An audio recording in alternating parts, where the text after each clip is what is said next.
Hello everyone, welcome back to the channel Mota Bhai accounts. सो आज की इस वीडियो में हम कंटिन्यू करेंगे हमारा चैप्टर इशू ऑफ शेयर। चलिए स्टार्ट करते बिना देरी के। हम कुछ थ्योरेटिकल कंसेप्ट आज भी करेंगे और फिर कल से हम इशू स्टार्ट करने वाले नेक्स्ट क्लास में। तो सबसे पहले आता है प्राइवेट प्लेसमेंट ऑफ शेयर्स। आपकी बुक में मिलेगा private placement of shares. Private placement मतलब ये है कि कंपनी जो है वो क्या कर रही है, वो पब्लिक को सब्सक्राइब नहीं करवा रही शेयर, वो पब्लिक को ऑफर नहीं कर रही शेयर कि कोई भी आओ हमारे शेयर ले लो, कोई भी आओ हमारे शेयर ले लो, ऐसा कंपनी नहीं कर रही।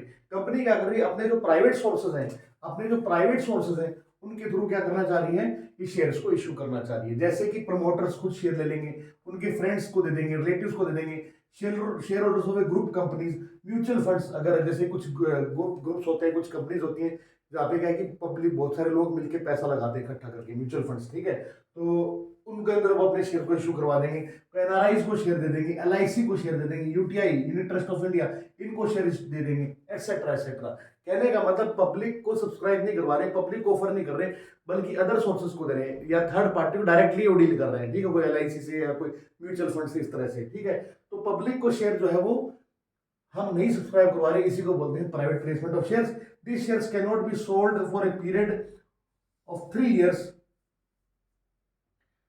From the date of allotment. इसको बोलते हैं लॉक इन पीरियड। इन शेयर्स को जो है, जिस भी शेयर को शेयर होल्डर मतलब जिस भी लोग को, आदमी पर्सन को ये शेयर अलॉट हुआ है, वो पर्सन इस शेयर्स को 3 साल तक नहीं बेच सकता है। इसको हम लॉक इन पीरियड बोलते हैं। तो प्राइवेट प्लेसमेंट ऑफ शेयर्स का कंसेप्ट बड़ा ही सिंपल है। प्राइवेट प्लेसमेंट बेसिकली जो कंपनी है अपने प्राइवेट सोर्सेज के थ्रू शेयर्स को इशू करवा रही है, सब्सक्राइब करवा रही है, पब्लिक को इन जनरल ऑफर नहीं कर रही शेयर्स को सब्सक्राइब करने के लिए। क्लियर है? चलिए आगे आते हैं। Employ stock option plan ESOP. Employ stock option plan ESOP. तो ये स्टॉक ऑप्शन प्लान है सर। ये क्या है? ये ऑप्शन है, ये ऑप्शन है, ये ऑब्लिगेटरी नहीं है, नॉट ऑब्लिगेशन, मैंडेटरी नहीं है ये कि आपको करना है, ये ऑप्शन है, पहली चीज, ठीक है जी। So option, what is this option given to the whole time director. Basically company क्या कर रही है, अपने जो होल टाइम डायरेक्टर्स हैं, अपने ऑफिसर्स हैं, अपने एम्प्लॉइज हैं, उनको ऑप्शन दे रही है कि वो क्या कर सकते हैं, आने वाली डेट पे प्री डिटरमाइंड प्राइस, मतलब कि जैसे मान लो एक्स कंपनी है, उसका आज शेयर 100 रुपए का मार्केट में, या मान लो उसको लगता है कि 1 साल बाद ये शेयर की वैल्यू 150 रुपए होगी, पर आज ही कंपनी ने क्या कहा कि भैया हम ये शेयर जो है 80 रुपए में आपको दे देंगे। उसके पीछे कुछ कंडीशंस हो सकती है कि आप जो है हमारे साथ 3 साल तक जो है जॉब में रहो, तो हम आपको इतने शेयर्स इशू कर देंगे अगर आप चाहोगे तो। That is your right if you want to exercise this option, ठीक है। तो आपको हम ऑप्शन इन शेयर्स को इशू कर देंगे, या फिर कोई आपने कोई टारगेट पूरा किया तो हम इतने शेयर्स आपको देंगे एज इंसेंटिव। तो इस तरह की स्कीम होती है। ये पॉइंट क्या है, इसके लिए, इन शेयर्स के लिए कुछ कंडीशन है कि हमें कुछ काम करके देना है, या हमें कुछ पीरियड तक कंपनी में काम करना है। एफिशिएंसी को बढ़ाने के लिए ये शेयर्स प्रमोट करने के लिए इशू होते हैं कि एम्प्लॉइज की एफिशिएंसी बढ़े, उनका पार्टिसिपेशन बढ़े इक्विटी के अंदर आने के लिए, ठीक है। इक्विटी की, कंपनी की इक्विटी में पार्टिसिपेशन उनका बढ़ सके, ऐसा कंपनी चाहती है। उनकी हैंड्स में लॉन्ग टर्म टाइम में एक वेल्थ क्रिएट हो सके, ऐसा कंपनी चाहती है। या मैं कहूँ दोस्त की अट्रैक्ट करने के लिए एम्प्लॉइज को, या उनको रिटेन करने के लिए, जो भी एफिशिएंट एम्प्लॉइज है उनको ये ऑप्शन दिया जाता है कि आप जो है हमें अच्छा काम करके देंगे तो हम इतने शेयर्स आपको इस प्राइस पे दे देंगे। It is your option, if you want to exercise you can exercise. बात समझ में? ऑप्शन है, फ्यूचर डेट पे है, प्री डिटरमाइंड प्राइस पे, इसको बोलते हैं ईएसओपी। किसको? एम्प्लॉइज को, होल टाइम डायरेक्टर्स और ऑफिसर्स ऑफ द कंपनी को। मेन ऑब्जेक्टिव क्या है, पर्पस क्या है अभी ऐसे शेयर्स इशू करने का? To give them sense of belongingness, to motivate them for higher participation, to attract or retain efficient employees. These are the objectives to issue such kind of shares. So option given to the whole-time directors, officers or employees of the company to subscribe at future date securities offered by a company at a predetermined, बहुत important, predetermined price, usually lower than the market price. Lock in period here is 1 year. That means कि इन shares को जो share holder है, मतलब जिसको भी share issue होंगे वो शेयर होल्डर बन जाएगा ना, वो इन शेयर्स को 1 साल तक बेच नहीं सकता है, ठीक है जी। ये कुछ बातें इसकी हो गई हैं। सो यहाँ पे इंपॉर्टेंट क्या है, इंपॉर्टेंट तो ये कि एम्प्लॉइज को और कंपनी उसको दे रही है फ्यूचर रेट। यहाँ पे एक और चीज ध्यान रखनी है, ये जो प्राइस है ये लोअर देन मार्केट प्राइस, समझ में आ गया। बट ये ईएसओपी जो है ना, ईएसओपी के अंदर पहले तो एक चीज समझाता हूँ आपको, face value. What is face value? और इसका दूसरा नाम होता है नॉमिनल वैल्यू। फेस वैल्यू और नॉमिनल वैल्यू। ये फेस वैल्यू या नॉमिनल वैल्यू क्या होता है सर? जिस प्राइस पे शेयर्स को आपने रजिस्टर कराया सेबी के अंदर, security exchange board of India के अंदर, आपके शेयर की जो फेस प्राइस है उसकी फेस वैल्यू, उसको बोलते हैं फेस वैल्यू या नॉमिनल वैल्यू, जिस प्राइस पे आपने शेयर को रजिस्टर कराया है। इशू प्राइस इससे डिफरेंट होती है, मे बी ये हो सकती है, मे बी इससे हायर हो सकती है, इससे कम नहीं होने का आप पब्लिक ऑफर नहीं कर सकते। तो जनरली प्रीमियम पे शेयर इशू होते हैं, मान लो फेस वैल्यू 10 रुपए, शेयर 200 रुपए, 50 रुपए, 40 रुपए, 25 रुपए, जो भी इशू हो रहा है। तो issue price is different thing. Issue price वो है जिस प्राइस पे आप ऑफर कर रहे हो पब्लिक को शेयर सब्सक्राइब करने के लिए, जिस प्राइस पे आप ऑफर कर रही है कंपनी पब्लिक को, उसको बोलते हैं issue price. Face value and nominal value is the value at which the shares are registered shares are registered under SEBI, ठीक है। अब companies are not allowed to issue such shares at price lower than the face value. ध्यान रखिएगा, company को अपने shares को face value से कम पे, कहने का मतलब डिस्काउंट पे, इसको बोलते हैं डिस्काउंट पे इशू करने की परमिशन नहीं है, एक्सेप्ट एक सिचुएशन है, वो हम अभी इसके बाद पढ़ते हैं। लेकिन पॉइंट समझ में आ गया होगा आपको फेस वैल्यू का है। तो ये जो एम्प्लॉय स्टॉक ऑप्शन प्लान है, ये एसओपी के अंडर में जो शेयर्स इशू हो रहे हैं, they are not below, not less then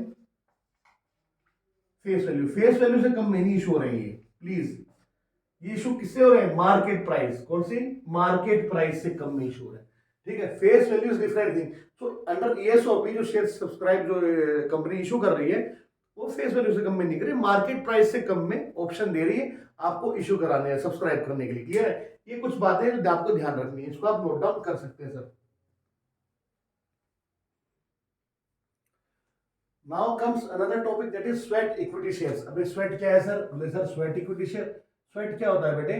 sweat होता है, स्वेट मतलब स्वेट पसीना, ठीक है, ठीक है भाई। तो पसीने की कमाई, आपकी मेहनत की कमाई है स्वेट इक्विटी शेयर्स। क्या है?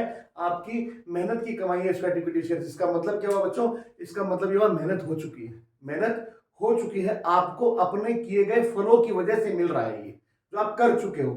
जबकि एसओपी क्या होता है? वो मोटिवेट करने के लिए कि आप ये काम करो तो आपको मिल जाएगा। ठीक, पहली चीज समझ गए आप डिफरेंस क्या है ईएसओपी और स्वेट इक्विटी में? साथ साथ डिफरेंस बता रहा हूं मैं, क्योंकि आपको कंफ्यूजन होगा कि सर ईएसओपी भी तो ऐसे ही हो रहा था, ये भी ऐसे हो रहा है, फर्क क्या है? तो पॉइंट समझिएगा, ईएसओपी क्यों हो रहा है? आपको मोटिवेट करने के लिए, एम्प्लॉय को मोटिवेट करने के लिए, रिटेन करने के लिए। कि रिटेन करने का मतलब क्या है? कि भैया तुम अगर 5 साल तक कंपनी को देते हो अपना, तो आपको 5 साल के बाद आप ये शेयर्स इस प्राइस पे ले सकते हो। तो आपको मोटिवेशन दिया, आपको रिटेन करने के लिए मोटिवेट किया। तो कहने का मतलब क्या है कि वहां पे कुछ काम करना पड़ेगा अभी, उसके बाद वो शेयर्स मिलेंगे। यहाँ पे क्या है? काम हम कर चुके हैं, मेहनत की कमाई है सर स्वेट इक्विटी शेयर्स, ठीक है। तो shares issued by the company to its employees और directors at a discount. Simple बात, डिस्काउंट, ठीक है जी, डिस्काउंट वहां पे भी था, लेकिन इस डिस्काउंट और इस डिस्काउंट में फर्क है सर। इस डिस्काउंट में और उस डिस्काउंट में फर्क है। वहां पे डिस्काउंट का मतलब क्या है? कि आप मार्केट प्राइस से कम, आप मार्केट प्राइस से कम प्राइस पे शेयर्स को इशू करना चाह रहे हो, ऑफर कर रहे हो कि आप फ्यूचर डेट में जो है इस प्राइस पे शेयर्स को ले सकते हो, जो कि यूजुअली मार्केट प्राइस से कम होगी। ऑब्वियस सी बात है, मार्केट प्राइस पे कम, अगर मार्केट प्राइस के बराबर ही दोगे फिर उसको बेनिफिट क्या है? तो आप मार्केट प्राइस से कम पे दे रहे हो। लेकिन यहाँ पे डिस्काउंट का मतलब क्या है सर? यहाँ पे डिस्काउंट का मतलब है कंपनी जो है ना, कंपनी वो अपनी नॉमिनल वैल्यू से कम पे भी शेयर को दे सकती है। अगर कंपनी का शेयर 10 रुपए का है, नॉमिनल वैल्यू कंपनी के शेयर की 10 रुपए है, उसकी मार्केट प्राइस जो भी हो, वो 10 रुपए से कम पे इश्यू कर सकती है। ये कंपनी को अदरवाइज अलाउड नहीं है, पर अंडर स्वेट इक्विटी शेयर्स की जो ये कंडीशंस हैं यहाँ पर वो अलाउड है। वो कंपनी अपने जो एक स्पेशल रेजोल्यूशन पास करना पड़ेगा, कुछ परमिशन लेनी पड़ेगी, उसके बाद जो है ये कंपनी अपने ये शेयर्स अपने एम्प्लॉइज और डायरेक्टर्स को डिस्काउंट का मतलब क्या हो? Price lower than the nominal value, अपनी नॉमिनल वैल्यू से कम प्राइस पे भी इशू कर सकती है। इसके अलावा for consideration other than cash sir, free में भी, फ्री में मतलब फ्री मतलब कंसीडरेशन अदर देन कैश है। फ्री का मतलब यहाँ पे मॉनेटरी टर्म्स के बिना, वैसे फ्री नहीं, ऐसे कोई फ्री में कुछ नहीं मिलता सर। तो पॉइंट क्या है? कंपनी इन शेयर्स को for consideration other than cash, बिना पैसों के भी इशू कर सकती है। बिना पैसों का मतलब क्या है? कंपनी पैसे नहीं लेगी, पैसे के अलावा कुछ और लेने वाली है आपसे सर। कंपनी पैसे नहीं लेगी, जैसे कि for providing know how making available intellectual property rights. Intellectual property rights, अब प्रॉपर्टी राइट्स, राइट्स का मतलब तुम समझ गए, कोई ना कोई जैसे मतलब आपने अपनी चीज को सेव कर रखा है, कोई राइट है उसके ऊपर। इंटेलेक्चुअल प्रॉपर्टी का मतलब बेसिकली आपने with the use of your skill brain आपने कोई चीज का, फॉर एग्जांपल दे रहा हूं, इन्वेंशन किया। अब उस इन्वेंशन को आपने क्या किया? अपने रजिस्टर करा लिया, पेटेंट राइट्स लिए। अब वो इन्वेंशन हर कोई ऐसे यूज नहीं कर सकता, आपसे परमिशन लेनी पड़ेगी। तो कंपनी ने ये राइट्स आपसे लिए, आपसे ये राइट्स लिए और आपको शेयर्स दे दिए, पैसे की जगह पे क्या दे दिया? शेयर्स दे दिया, समझ गए? तो ये क्या है? For making available intellectual property rights. तो इस तरह की कुछ चीजें हैं कोई नो हाउ है तो अपने एम्प्लॉय को ऐसा कुछ करने कुछ उसने किया है तो उसको शेयर्स दे दिए गए पैसों की जगह पे, ठीक है। तो ये कंपनी कर सकती है। डिस्काउंट आप समझ गए, ये आप समझ गए for consideration other than cash, for consideration other than cash. ESOP ऐसे इशू नहीं होते हैं, ESOP for consideration other than cash issue नहीं होते। ईओपी जो है डिस्काउंट का मतलब, ईओपी जो है नॉमिनल वैल्यू से कम में इशू नहीं होते हैं। ये बात आपको समझ में आ गई होगी। यहाँ पर लॉकिंग पीरियड है 3 साल, दैट मीन्स कि 3 साल तक जो इन शेयर्स को बेचा नहीं जा सकता। और एक फर्क और आपको मैंने बताई दिया कि ईएसओपी जो है वो एम्प्लॉइज को अभी इशू होंगे कुछ उनके टारगेट्स पूरे होने के बाद, जबकि यहाँ पर स्वेट इक्विटी शेयर्स क्या है, ये टारगेट अचीव हो चुके हैं सर, आप जो है अपनी मेहनत कर चुके हो, पसीना बहा चुके हो, अब आपको जो है उसका फल मिल रहा है, कंपनी जो खुश होकर आपको दे रही है, चलो रखो भैया ये शेयर रखो, ठीक है। तो ये है स्वेट इक्विटी शेयर्स। तो कंपनी यहाँ पे लॉकिंग पीरियड 3 इयर्स है, और ये सिंपल सिंपल कुछ पॉइंट्स है हुए स्वेट इक्विटी शेयर से रिलेटेड। आपकी थ्योरेटिकली कुछ आ जाए तो आप लिख देना। इसके बाद आता है next preliminary expenses. Preliminary expenses basically आपने कंपनी का फॉर्मेशन किया, उसके ऊपर के खर्चे हैं। पॉइंट समझिएगा, कंपनी कब फॉर्म होगी, कंपनी का बर्थ कब होगा, जब ये कंपनी रजिस्टर होगी कंपनीज एक्ट के अंदर, कानून के अंदर ये रजिस्टर हो जाएगी, उस दिन कंपनी का बर्थ हो जाएगा। तो पॉइंट समझिए सर, कंपनी का अपने आप तो कंपनी पैदा हो नहीं रही है, ठीक है, फोकट में भी नहीं बन रही है सर, पैसा भी खर्च होगा ना, कोई पेपर लगेंगे, कोई स्टैम्प ड्यूटी लगेगी, जो वकील साहब काम करेंगे, जो अकाउंटेंट सीए साहब काम करेंगे इसके लिए, जो कंपनी सेक्रेटरी को फीस जाएगी, तो बहुत सारे पैसा खर्च होगा, ठीक है। उसकी अकाउंटिंग जो भी हो रही है पैसे, उसके लिए अकाउंटेंट को पहले से पैसा देना पड़ रहा है, तो मतलब प्रिलिमिनरी बुक्स मेंटेन करने के लिए। तो पॉइंट क्या है कि कंपनी के बनने से पहले बहुत सारे खर्चे हो चुके उसको बनाने के लिए, ये बात समझ आएगी। कंपनी के बनने का मतलब क्या है कि कंपनी को रजिस्टर कराना है कंपनीज एक्ट में। अब पॉइंट ये है एक इंपॉर्टेंट कि कंपनी जब बन जाएगी उस दिन से, मतलब कहने का मतलब दोस्त, जैसे हम पैदा होंगे उसके बाद से हम दूध पीना शुरू कर रहे हैं, बात समझ रहे हो, तो हमारे दूध की कॉस्ट क्या पैदा होने के बाद से लग रही है, या मान लो समझ में आ गई बात, जबकि उससे पहले तो हम पेट में थे। वैसे ही कंपनी के केस में क्या होगा, कंपनी के अकाउंट्स कब बनेंगे, जब कंपनी बन जाएगी, उससे पहले कुछ भी हो कंपनी के अकाउंट्स थोड़ी है। सुनाई बात, कंपनी के नाम से तो कुछ था ही नहीं, कंपनी पैदा ही नहीं हुई थी, तो कंपनी के पैदा होने के बाद जो भी कुछ होगा वो कंपनी के नाम से होगा, नामकरण हो जाएगा उसका कि ठीक है ये इसका ये इसका है, ठीक है। बिफोर बर्थ तो कुछ था ही नहीं, क्या बताओ कंपनी बनती ही नहीं, मे बी रिजेक्ट होती है, कुछ भी रीजन होता है। पॉइंट ये है कि कंपनी बन गई, उसके बाद जो अकाउंटिंग होनी कंपनी के नाम से होनी, कंपनी के नाम से खर्चे होने, सब कुछ कंपनी के नाम से चलना है। लेकिन बिफोर दैट जो खर्चे हो चुके हैं वो कंपनी के कंसिडर तो करने पड़ेंगे ना, तो उन खर्चों को बोल रहे हैं प्रीलिमिनरी एक्सपेंसेस, ऐसे खर्चे जो कि कंपनी को बनाने के लिए, कंपनी के बनने से पहले हो चुके हैं। क्लियर है, अब कंपनी के बनने से पहले हो चुके हैं, इसका मतलब क्या, एग्जाम्पल आपको मैंने दे दी, preparing and printing various documents, stamp duty, other fees, cost of preliminary books, fees charge by accountant etcetera etcetera. Important ये है कि इन खर्चों को हमें राइट ऑफ करना है इन द ईयर इन विच दे इनकर, जिस साल में खर्चे हुए उस साल में हमें राइट ऑफ करना है। राइट ऑफ करने का मतलब आप जानते होंगे, राइट ऑफ करने का मतलब है इनको साफ करना है बुक से। तो साफ कैसे करेंगे, इसकी प्रायोरिटी पहले से गिवन है कि आप या तो सबसे पहले कीजिए सिक्योरिटीज प्रीमियम रिजर्व से, अगर आपकी बुक्स में सिक्योरिटी प्रीमियम रिजर्व है तो उससे इसको राइट ऑफ कीजिएगा, खत्म कीजिएगा। अगर वो नहीं है तो सेकंड प्रायोरिटी है statement of profit and loss, statement of profit and loss सबसे पहले राइट ऑफ करेंगे। ये ध्यान रखना, जो इंपॉर्टेंट पॉइंट वो क्या है, दो ही बातें यहाँ पे, एक तो कंपनी के फॉर्मेशन पे जो खर्चा हो रहा है, कंपनी के बनने पर जो खर्चा हो रहा है उससे पहले मतलब कंपनी को बनने से पहले का जो भी कंपनी के लिए खर्चा हो रहा है वो होता है प्रीमियरी एक्सपेंस, और इसको हम राइट ऑफ करते हैं सबसे पहले किससे, सिक्योरिटी प्रीमियम रिजर्व से। अगर वो नहीं है बुक्स में तो statement of profit and loss से। Statement of profit and loss कुछ नहीं भैया, प्रॉफिट एंड लॉस अकाउंट है। यहाँ पर कंपनीज के केस में जो पार्टनरशिप में आप पढ़ते आ रहे हो ना, यहाँ पे उसका नाम बदल गया है, इसको बोलते हैं statement of profit and loss, चीजें वही है, ठीक है। तो ये कुछ बेसिक बातें हो गई हमारी स्वेट इक्विटी शेयर्स को लेकर और प्रीमियरी एक्सपेंसेस को लेकर। अब इस क्लास को एंड करने से पहले मैं आपको कुछ बता देना चाहता हूँ, नेक्स्ट क्लास से पहले थोड़ा सा आपको आइडिया रहेगा। वो आइडिया ये रहेगा सर कि शेयर्स इशू कैसे होते हैं, समझिएगा, पॉइंट समझ लीजिएगा अभी से इसी क्लास में। कंपनी शेयर इशू कैसे करती है, ऐसा नहीं कि कंपनी चल गई इशू कर दिया कुछ कर दिया, समझ गए। शेयर इशू कैसे होगा, शेयर इशू होगा सबसे पहले कंपनी स्टेप समझिएगा, steps in share issue. Company के पास, कंपनी ने आपको रजिस्टर करा रखा है, कंपनी के ऑथराइज्ड कैपिटल है, उसमें से कुछ कंपनी जो है शेयर इशू करना चाह रही है, तो कंपनी सबसे पहले क्या करेगी, सबसे पहले इशू करेगी प्रोस्पेक्टस। क्या करेगी, इशू करेगी बेटा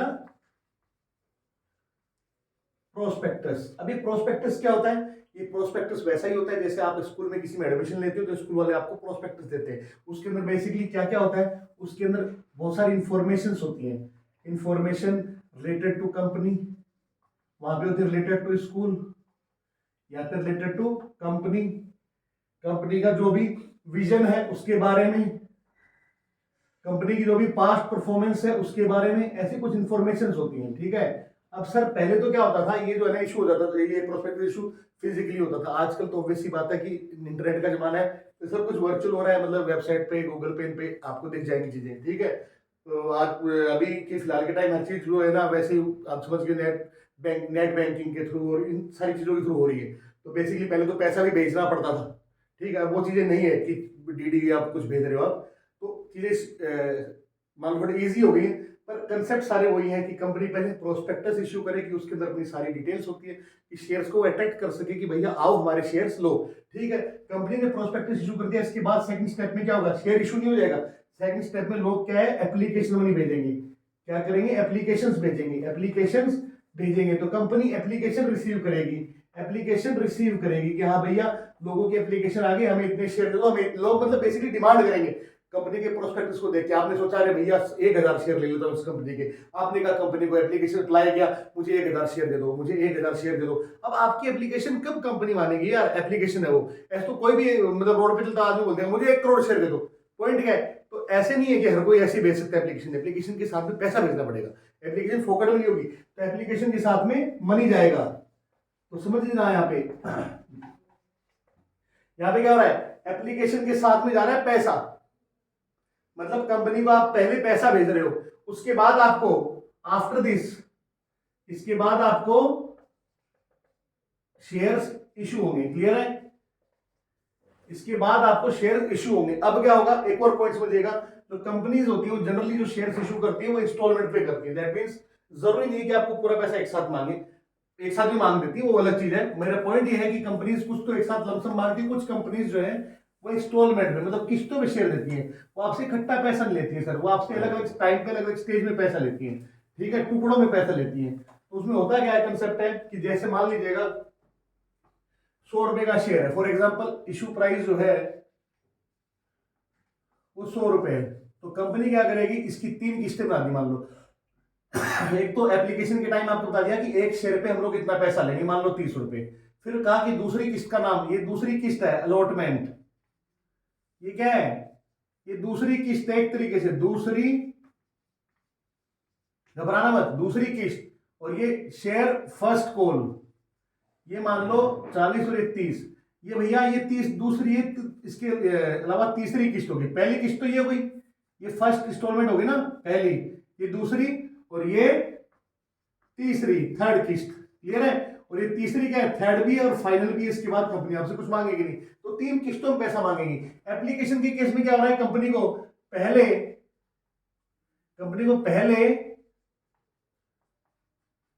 पैसा रिसीव होगा, फिर कंपनी आपको शेयर देगी। लेकिन इसके बाद की किस्तों में क्या प्रोसीजर चलेगा, कंपनी पहले पैसा मांगेगी, कंपनी पहले पैसा मांगेगी, कंपनी आपको बोलेगी कि भैया इस दिन पैसा दो, उसके बाद आप पैसा दोगे। ऐसे ही फिर मैं लिख देता हूँ साथ साथ में, ये ध्यान रखिएगा, ये बड़ी ही मतलब गजब की चीज आपको समझ में आएगी बाद में जब आप नेक्स्ट क्लास लोगे। फिर पैसा रिसीव होगा कंपनी को, सेम कंसेप्ट तीसरी किस्त में भी, कंपनी पहले पैसा मांगेगी फिर उसके बाद पैसा रिसीव होगा। लेकिन जो फर्स्ट किस्त है वहां पे क्या हो रहा है, पहले पैसा रिसीव हो रहा है, उसके बाद शेयर्स इश्यू हो रहे हैं। ये एक बेसिक चीज है, आप ध्यान रखिएगा। तो पहले प्रोस्पेक्टस कंपनी इशू करती है, उसके बाद कंपनी एप्लीकेशन रिसीव करती है पैसों के साथ, फिर शेयर इशू हो जाते हैं। फिर क्या होते हैं, शेयर इशू हो जाते हैं, फिर उसके बाद अलॉटमेंट होता है, फिर उसके बाद किस्तें होती हैं, कॉल्स होती हैं, जो कि नाम है बेसिकली अलग अलग किस्तों का। ठीक है, तो ये सब सारी चीजें हैं बेटा, ध्यान रखिएगा इन चीजों को, बेसिक चीजें। इसके ऊपर अभी तक मैंने मतलब ये जनरल बातें बोली है, भी पढ़ाने के हिसाब से नहीं, जनरल चीजें। आप कुछ पढ़ने वाले हो तो पहले आपका बेस बनाए। ठीक है, कोई भी डाउट हो आप प्लीज कमेंट्स कीजिएगा। आई होप क्लास अच्छी लगी होगी, 100% अच्छी लगी होगी दोस्त, बहुत अच्छा पढ़ा है। Don't worry, you are in safe hands. So video को लाइक कीजिएगा, शेयर कीजिएगा, सब्सक्राइब कीजिएगा। Till then take care, bye bye, keep learning, bye बच्चों।